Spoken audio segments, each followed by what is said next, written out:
In this video we travel southeast with only one target species and make it up from there.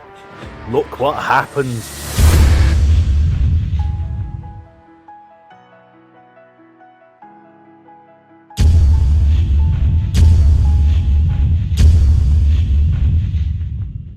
This birding adventure started with a 5-hour journey south to East Sussex.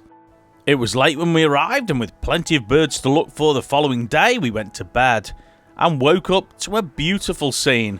We parked at a place called Bo Peep Car Park, and although busy with other vans, runners and dog walkers, the scenery surrounding it was incredible.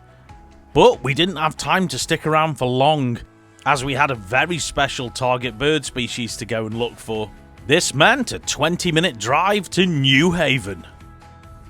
Morning, folks. Morning. We're in East Sussex. We drove last night. We're quite tired. We got up early. We got here late. But anyway, we're here to look for a very special species and one of Kaylee's favourites. Shrike. The woodchat shrike. There's been a female here over recent days, although it's not been spotted yet this morning. So let's go and see if we can find it. We headed down towards the sea, but en route we heard some noises on the cliff face above us. These were a new bird for our year list, the fulmer.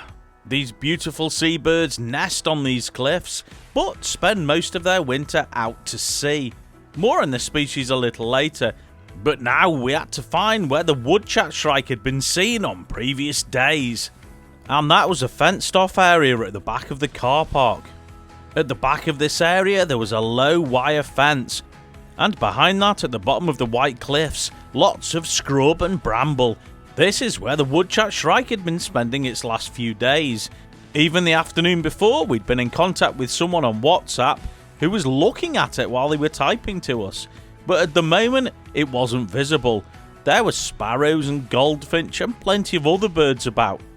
Regardless, we were reasonably confident it was hiding somewhere in the vegetation, so stuck around waiting for it to show.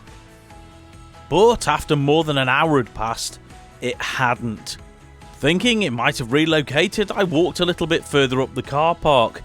Unfortunately, I couldn't find it, but I had some fantastic views of some more fulmers. This species is among a group of birds called tube-nosed seabirds. This is because instead of just having nasal holes, they have nasal tubes on the top of their beaks. This tube and the gland at the back of the tube help remove salt from the seawater that these birds often inhale. This species only come to land to breed and spend the rest of their year out to sea, feeding on fish and squid, and they can live up to 45 years. As much as I loved watching these fulmers, we still hadn't found our target woodchat shrike. Hey folks, so we've been here a couple of hours and nothing as yet. There's lots of lovely fulmers here, but no woodchat shrike, which isn't great. Not ideal.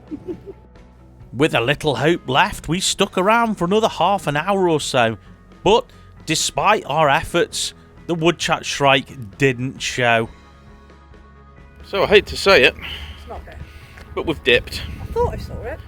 Yeah, Kaylee thought she saw it, but we're not convinced. And anyway, Double guessing. but first bird of the day that we travelled hours and hours for, we've dipped, which is a little bit disappointing. Anyway, we're going to head back to the van and get some breakfast and decide where to go next, as that was our plan. We don't have any further plan. We ate a sandwich and made a plan. We set out heading towards RSPB Dungeness, but we made a stop en route at somewhere that looked lively with birds. Hey folks, we are now at Pett Level, which is just a little bit further down the road. We're heading for Dungeness Nature Reserve, but we thought we'd stop here to see what's around. Pett Level is a long pebble beach. On the opposite side of the road from the beach, there's some reed beds and pools. These pools were full of bird life, with large numbers of geese and ducks. Most of the geese were greylags, and the ducks were mixed species, including potchards and mollards. On an area of dry mud where lots of the ducks and geese were feeding, we noticed an Egyptian goose. This species, although naturalised now, is not native. These were introduced as ornamental species, but their populations have now spread and are reasonably common in the southeast of the country. When we got closer, we noticed another Egyptian goose, sat dozing in the sun by a reed bed, but she wasn't on her own. She had a group of goslings sat with her. Joining the ducks on the water, we noticed this white farmyard type duck.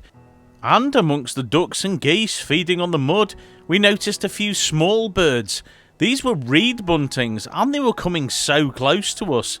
They were picking out food from between the cracks in the mud and the pebbles. There were also plenty of gulls present, including this pair of herring gull that appeared to be doing some kind of courtship display. And although this seemed like just a few pools by the side of the road, birding here just got better and better. We had some incredible views of marsh harriers. After chatting to another birder, he said there were 3 birds present here, 1 pair and 1 youngster too. He also told us we might see bearded tits here, and on cue, one showed up in the reeds in front of us. This one's a male. This species are notoriously secretive and can sometimes be really hard to find, with views usually being fleeting ones in flight, or short views at the front of a reed bed, like this one.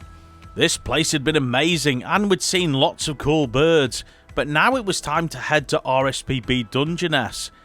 I visited this reserve many years ago and I've wanted to bring Kaylee ever since, although we've never really been in the general area until now. Not only that, we had a target species to look for. Hey folks, we've come to RSPB Dungeness, which is a really quite a unique landscape. And a reserve that I wanted to bring Kaylee to for a while. So while we were in the neck of the woods, we had to come here. And also, apparently, there's a black-winged stilt somewhere local, which is a nice rarity. And it's warm. And it's warm. After chatting to another birder who pointed us in the direction of where the black-winged stilt was last seen, we headed in that direction, seeing and hearing many birds en route. By far the loudest was another bird for our year list, the sedge warbler.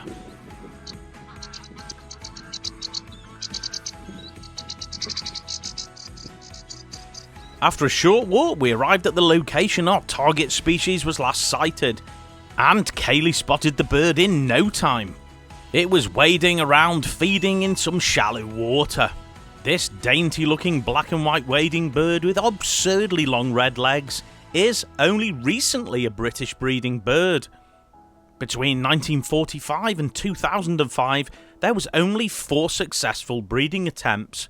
But then, things started hotting up for the black-winged stilt, and by 2007, 13 young were fledged in the UK that year, which is really encouraging for the species in this country. We saw a breeding pair with chicks at Potterick Carr Nature Reserve back in 2023. It looks like this species is slowly but very effectively colonising the UK. So hopefully sights like this wonderful black-winged stilt wandering around in our wetlands won't, in the near future, be a rare sight. Hey folks, we got the black-winged stilt and it was a real stunner feeding in front of us. Absolutely brilliant. Absolutely gorgeous, good views as well. Great views, and there was an avocet with it, but I don't think I got that on film. No, but that was really nice as But well. it was lovely. Lots of birds singing. Oh, what's that? That's a plover of some kind. Loads Sorry. of warblers. Loads of warblers. I've just seen some kind of plover fly I over. knew what you were going to say next. Yeah, there were loads of warblers, sedge warblers, chetties warblers, everything's singing. It's like summer. Gorgeous. Excellent. I'm going to have more of a look around the reserve. Stick with us. Happy to get a great view of the black-winged stilt after our bad luck that morning with the woodchat shrike. We headed back along the path, but now towards some of the hides to see what other birds we could find. The first hide we visited, there was plenty of gulls, and also some wading birds too, like this redshank that was against a shingle bank preening. In the water in front of us, there was a cormorant diving and bringing up branches. I think these were going to be nesting material, as we saw a few more flying overhead with branches. We now headed on the path towards the hide behind the car park, en route picking up another bird for our year list, and another spring migrant too, the whitethroat. This one happily singing away on the top of a bramble bush. It's lovely seeing species like this back in the UK. It's a real sign that summer is on its way. We now made it to the hide behind the car park, and checked out the large piece of water in front of us. We'd been told by another birder that earlier in the day a female long-tailed duck had been present from this hide, but it seemed to have gone. Regardless, there were a good few other birds present, with plenty of tufted ducks in the water and gulls and oyster catchers roosting on shingle banks and breeding platforms. Looking further out onto the water, we spotted many great-crested grebes, with some hanging around some of the more distant shingle banks, and others in the water diving trying to catch food. It was about this time there was a report of a rarity nearby, so we hot-footed it back to the van and headed to somewhere quite familiar to us.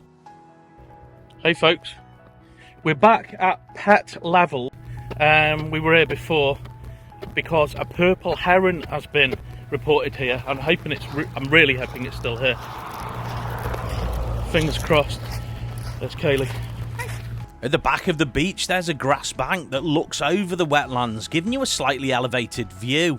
Here we saw a couple of other birders who said that the purple heron had showed, but was currently out of sight, hunkered down in a ditch behind some reeds. And pretty much as soon as one of the other birders told me that I had to be patient, the purple heron came out of the reed bed and flew over to one of the other pools. We watched it fly until it landed just a little out of sight. And although not quite the views I was hoping for, it was still great to see, and definitely enough to identify the species. We headed down the bank to see if we could find out where it landed. And when we arrived there was another birder who saw it walk into the reed bed. It seemed to have headed down into a ditch in front of the reed bed, and soon we got a brief sight of it. Not much of it though, just the top of its head. It stayed in this position for a short time and then ducked again behind the reeds. After staying low, not really showing much of itself for quite a while, it finally walked out. Not quite out in the open, still behind the reeds, but gave us a much better view. Although a scarce visitor to the UK, visits are increasing, and there have been breeding attempts. One in 2010 was successful at Dungeness, just down the road from where we were, and where we'd just come from.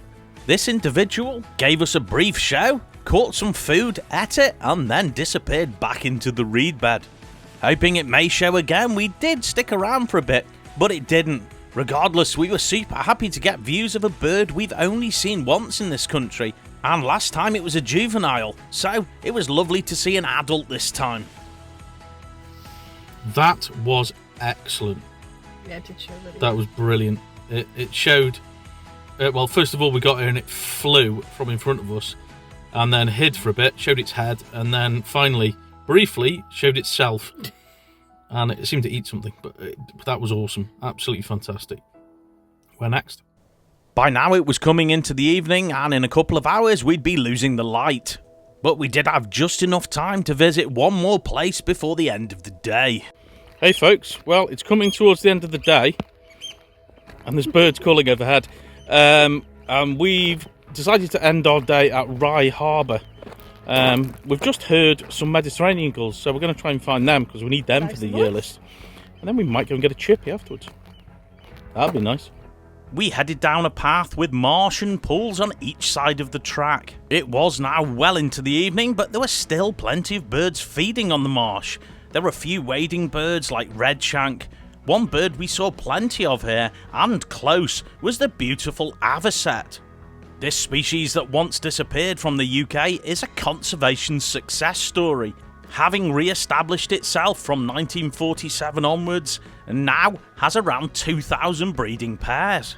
Now on to another species that appears to be moving into the UK slowly, the Mediterranean gull. We weren't aware they were here, but after hearing one, we went on a mission to find some. And this meant heading to a hide that looks over a large, noisy gull colony. And whilst most of the gulls here were the very common black-headed gull, we did manage to track down the Mediterranean gulls. There appeared to be about a dozen of them on a distant bank by the pool. This species that I mentioned before was moving in was very rare in the UK until the 1950s. Now it's a widespread wintering species, with ever-increasing numbers breeding here too. Currently, there's about 600 or more breeding pairs in the UK, and we were happy to see them and get them on our year list. We found the mad gulls. There's about 10 of them. They're quite distant, On the far bank. but they're on the far bank. There's a lot of black-headed gulls that are very noisy in front of us. Some of them mating right now. You'd comment on that. We thought now it was time to give the black-headed gulls some alone time and headed back to the van and got ourselves some dinner. Look at us. With our chips. Just missing a beer. Oh yeah, we are just missing a beer. So this is an amazing way to end a day's birding. It's to sit on the beach with chippies. That's wonderful. See you in the morning. After our meal, we settled down for the night and woke up in a place we enjoyed the previous day. Morning folks, we're back at Pett Level where we were yesterday looking at the purple heron. We liked it so much we've decided to come back and give it another go, see if we can get some better views. We've not got long as we've got to get back for the girls, but stick with us. Let's see if we can find it again.